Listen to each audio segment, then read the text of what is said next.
ایک بکری تھی، اسے پیاس لگی، دیکھا سامنے پانی ہے، اس نے پانی پینے کے چکر میں چھلانگ لگائی، لیکن اسے کیا پتا کہ پانی کے نیچے دلدل بھی تھا، بکری پھنس گئی۔ اب وہ نکل نہیں ہے، جتنا کوشش کری اتنا اندر دلدل میں جا رہا، تو وہ اسی میں تھم گئی۔ اب ادھر سے ایک پیاسا بھیڑیا نکلا، اب اس نے دیکھا ارے سامنے پانی بھی ہے اور شکار بھی ہے، بکری بھی سامنے ہے اور بکری کے آس پاس پانی بھی ہے، جناب انتظام تو ہو گیا، خوراک بھی ہے اور خوراک کے بعد پانی کا انتظام بھی ہے۔ لہذا بھیڑیا نے چھلانگ لگایا بکری کا شکار ہے، لیکن وہ بھی دلدل کی زد میں آ گیا، پھنس گیا۔ بکری ہنسنے لگی تو بھیڑیا گھبرا کر کے کہتا تم کیوں ہنس رہی ہو؟ تم کیوں ہنس رہی ہو؟ تم بھی تو دلدل میں پھنسی ہوئی ہو۔ تو بکری نے کہا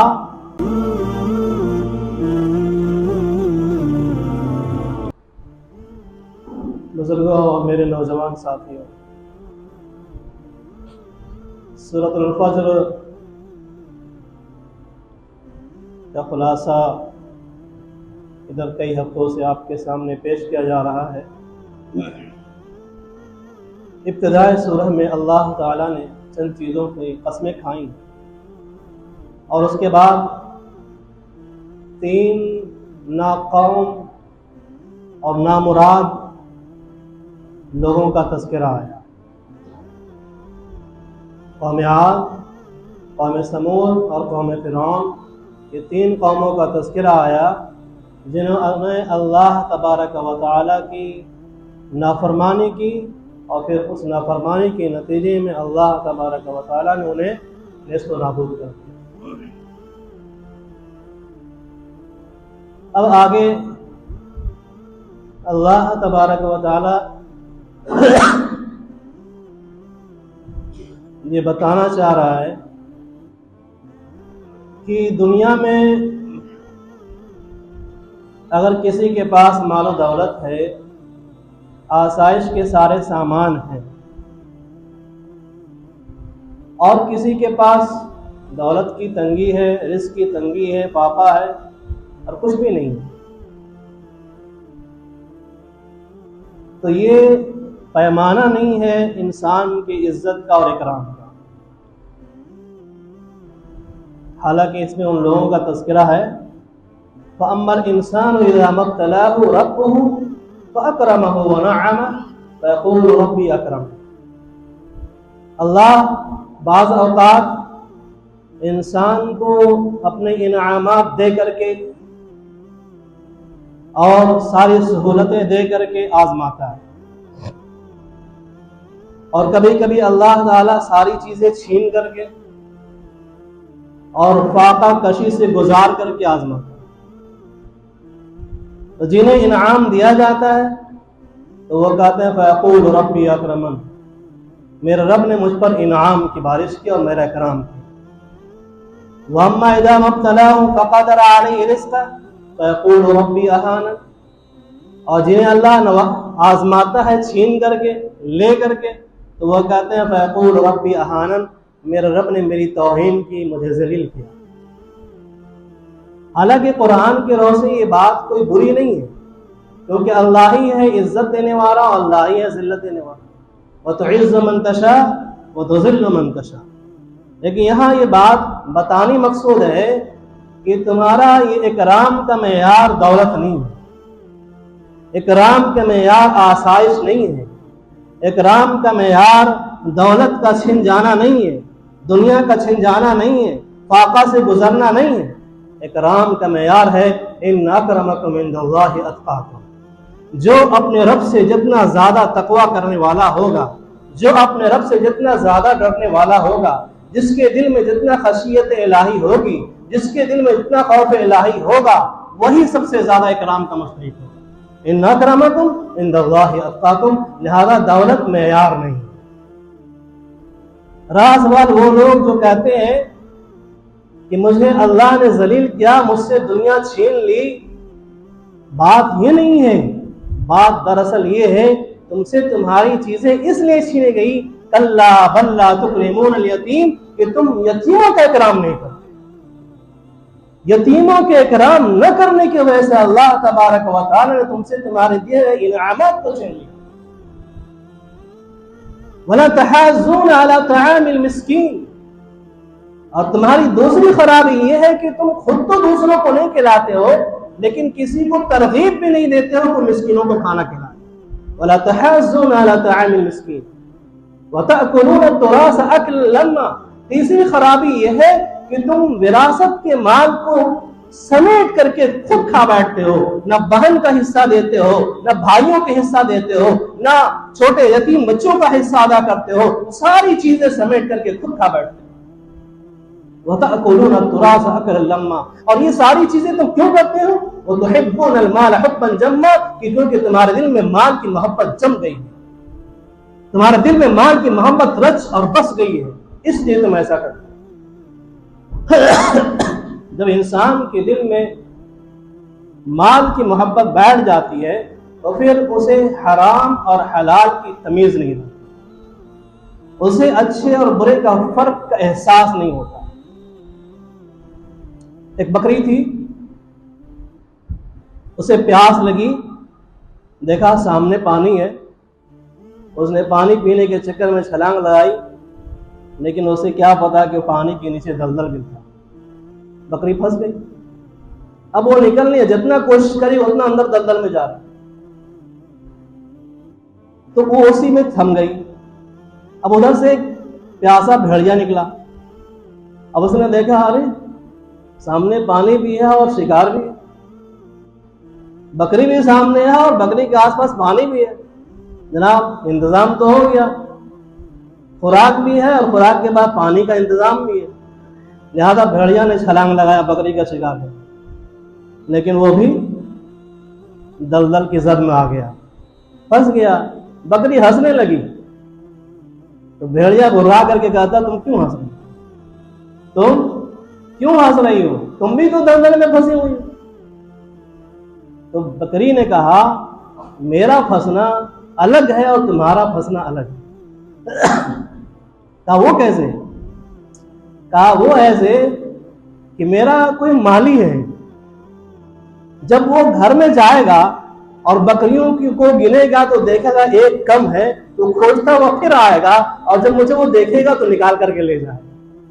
لیکن تم جو پھنسے ہو تمہارا کوئی مالی نہیں ہے، تمہارا کوئی چرانے والا نہیں ہے، لہذا تمہاری تو اب موت ہی آئے گی، اب تمہیں بچانے والا کوئی نہیں آئے گا۔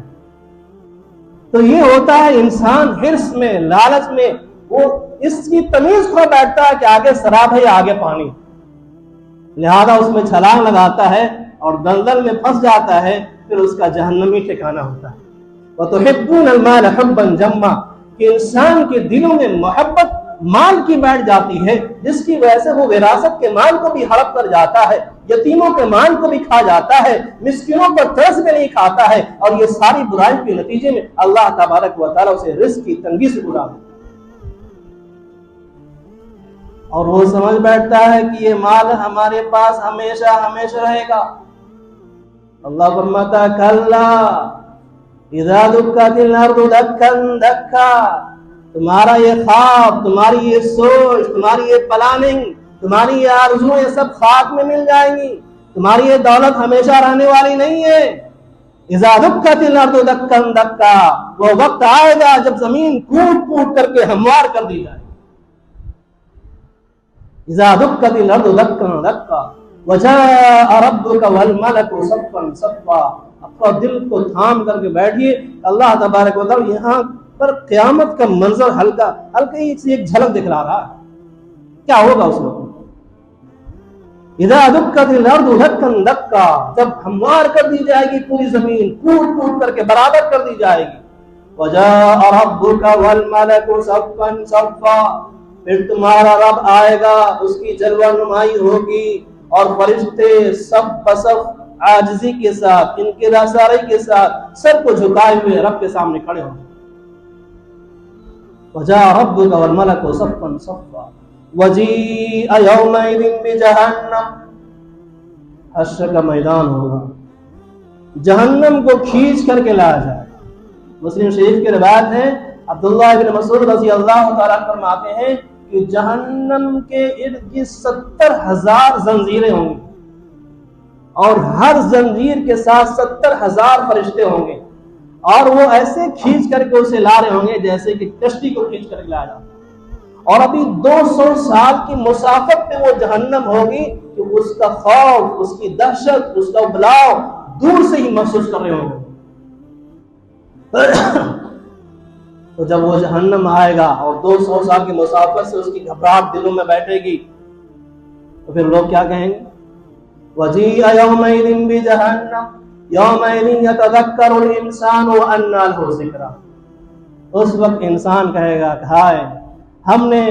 قرآن کے پیغام کو سنا ہی نہیں، ہم نے قرآن کے پیغام پر عمل کیا ہی نہیں، کاش کہ قرآن پڑھنے والوں کے ساتھ بیٹھے ہوتے، کاش قرآن سکھانے والوں کے ہمراہ بیٹھے ہوتے، کاش اللہ کے ولیوں کے ساتھ وقت گزارا ہوتا، اور کاش کچھ کر لیے ہوتے،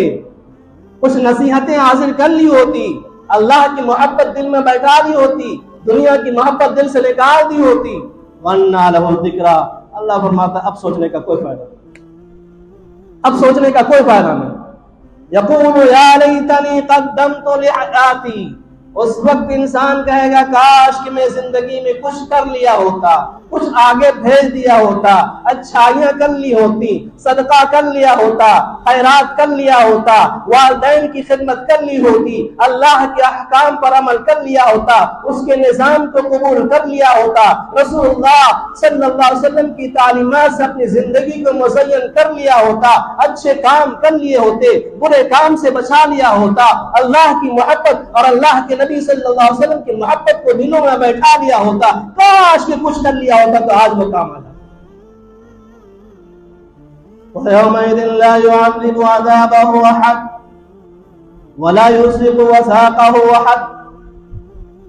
کیا اللہ تبارک و تعالیٰ نے جملہ استعمال کیا؟ اس روز اللہ ایسا عذاب دے گا کہ ویسا عذاب دینے والا کوئی نہیں ہوگا۔ وَيَوْمَئِذٍ لَا يُعَذِّبُ عَذَابَهُ أَحَدٌ۔ اس کا عذاب ایسا ہوگا، ایسا ہولناک ہوگا، ایسے خطرناک ہوگا، اس جیسا عذاب کوئی نہیں دینے والا ہوگا۔ وَلَا يُوثِقُ وَثَاقَهُ أَحَدٌ۔ اور اس کی پکڑ ایسی ہوگی کہ اس طرح پکڑنے والا کوئی نہیں ہوگا۔ یہ تو جہنمیوں کا تذکرہ ہو گیا، 3 اقوام اور اس کا انجام، مال کی محبت کرنے والے اور ان کا انجام۔ اب اخیر میں اللہ تبارک و تعالی ان کی بات بیان کر رہا ہے جنہوں نے اللہ کے احکام کو قبول کیا اور اس کے نظام کو قبول کیا اور اس کے مطابق اپنی زندگی کو گزارا۔ اب ان کا تذکرہ آ رہا ہے، یا ایتھا النفس المطمئنہ ارجعی الی ربک راضیۃ مرضیہ فادخلی فی عبادی وادخلی جنتی۔ خوش نصیب ہیں وہ لوگ، خوش نصیب ہیں وہ لوگ جو اللہ کے احکام کو قبول کرتے ہیں دنیا میں اور اس کے نظام کو قبول کرتے ہیں، رسول اللہ صلی اللہ علیہ وسلم کی پاک تعلیمات پر اپنی زندگی کو گزارنے کی کوششیں کرتے ہیں اور ہر نیک کام کو کرتے ہیں، اللہ کے ذکر سے اپنے دلوں کو اطمینان بخشتے ہیں، الا بذکر اللہ تطمئن القلوب کے مصداق بنتے ہیں۔ تو اللہ تبارک و تعالی ایسی مطمئن روح کو، ایسی پاک روح کو فرمائے گا، یا ایتھا النفس المطمئنہ، اے اطمینان والی روح، اے مطمئن ہونے والی روح، اے میرے ذکر سے اپنے آپ کو سرشار کرنے والی روح، ارجعی الی ربک راضیۃ مرضیہ، اپنے اس رب کی طرف لوٹ جاؤ، اپنے رب کی طرف لوٹ جاؤ راضی اور مرضی کے ساتھ، راضی اور مرضی کے ساتھ، یعنی تم خود بھی خوش ہوئے اس کے احکام کو قبول کر کے، تم خود بھی خوش ہوئے اس کے نظام کو قبول کر کے، تم خود بھی خوش ہوئے اس کے احکام پر عمل کرتے ہوئے۔ آج اللہ تعالیٰ اتنا دے گا تمہیں اور خوش کر دے گا، تمہیں اور خوش کر دے گا، بالکل اسی طرح جیسے اللہ نے فرمایا صحابہ کرام کو، رضی اللہ عنہم ورضوا عنہ، اللہ ان سے راضی، وہ اللہ سے راضی، جو کچھ اللہ نے انہیں احکام دیا، راضی برضا ہو کر کے اس احکام کو قبول کیا اور عمل کیا، تو اللہ تعالیٰ نے ان سے اپنی رضا کا پروانہ دے دیا اور خطاب کیا، رضی اللہ عنہم ورضوا عنہ۔ بالکل اسی طرح راضیۃ مرضیہ فادخلی فی عبادی، داخل ہو جاؤ نیک لوگوں میں، داخل ہو جاؤ میرے ماننے والوں میں، داخل ہو جاؤ مجھ سے محبت کرنے والوں میں، داخل ہو جاؤ اللہ سے محبت سے اپنے دلوں کو سرشار کرنے والوں کے ساتھ، میرے نیک لوگوں میں شامل ہو جاؤ، اچھی سوسائٹی والوں میں شامل ہو جاؤ، محبت الہی سے سرشار دلوں میں شامل ہو جاؤ۔ فادخلی فی عبادی، اور دوسرا انعام مدخلی جنتی، میرا انعام لے لو، میری جنت لے لو، میرے باغات میں داخل ہو جاؤ۔ فادخلی فی عبادی وادخلی جنتی، یہ اللہ کا پیارا نظام اور پیارا انداز ہے۔ اگر مسلمانوں اس احکام کو قبول کر لیے، اس نظام کو قبول کر لیے، تو آپ کا یہ حشر ہوگا کہ اس وقت روح فرشتے آپ سے کہیں گے یا ایتھا النفس المطمئنہ، اور آپ نے ایسا نہیں کیا تو پھر کہیں گے فیقول یا لیتنی قدمت لحیاتی، کہنے کا کوئی فائدہ نہیں ہونے والا ہے۔ حضرت عبداللہ ابن عباس رضی اللہ تعالیٰ عنہ مفسر قرآن ہے، اللہ کے رسول صلی اللہ علیہ وسلم نے دعا دی ہے ان کو، اے اللہ انہیں علم قرآن کا علم عطا فرما۔ عبداللہ ابن عباس رضی اللہ تعالیٰ عنہ وہ صحابی رسول ہیں جنہوں نے اسلامی حکومت میں گورنر کے عہدے پر بھی فائز لا کر کے کام کو انجام دیا ہے، لیکن اخیر عمر میں انہوں نے ساری چیزیں چھوڑ دی اور دعوت و تبلیغ میں لگ گئے، طائف میں اپنا ٹھکانہ بنایا، اور جب آخری وقت ہوا، جب ان کی رخصتی ہوئی،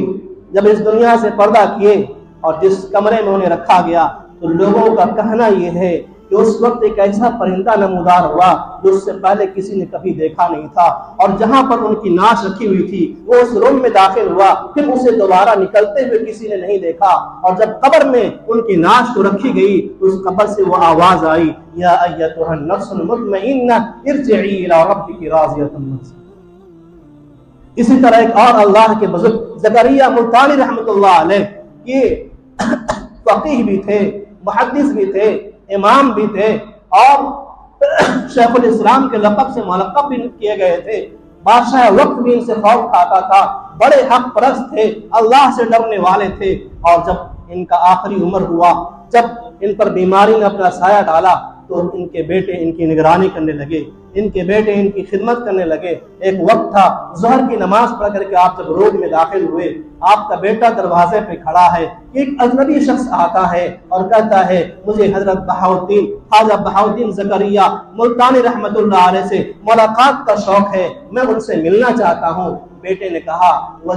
وجہ ملاقات کیا ہے، آپ کس وجہ سے ملنا چاہتے ہیں؟ تو ایک خط دیا کہ جاؤ اپنے والد محترم کو دے دو۔ وہ خط لے کر کے اندر روم میں گئے، والد محترم کو دیا، جب خط کھول کر کے پڑھا گیا اس میں لکھا تھا یا ایتھا النفس المطمئنہ ارجعی الی ربک راضیۃ مرضیہ۔ وہ بچہ دوڑ کر کے جب دروازے پہ آیا تو دیکھا کوئی بھی بندہ وہاں نہیں ہے، جب لوٹ کر کے روم میں گیا تو دیکھا خواجہ بہاؤالدین اللہ سے مل چکے۔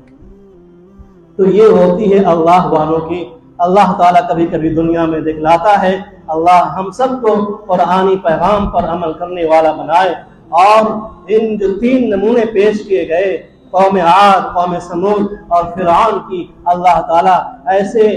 قوم میں ہمارا شمار نہ کرے، بلکہ ہمیں نیک لوگوں میں شامل فرمائے، اور اسی قربانی کے جذبے کے ساتھ، کیونکہ محبت الہی جب دل میں ہوتی ہے، وہ شوق جب دل میں ہوتا ہے، تو ابراہیم جیسا واقعہ پیش آتا ہے کہ حضرت ابراہیم اپنے بیٹے کو لے کر کے چلتے ہیں، اور پھر وہ آگ میں کود بھی پڑتے ہیں، اسماعیل پر چھری بھی چلا دیتے ہیں، لیکن آگ بھی گلزار ہو جاتی ہے اور چھری بھی ناکام ہو جاتی ہے۔ لہٰذا آج بھی جو براہیم سا ایما پیدا،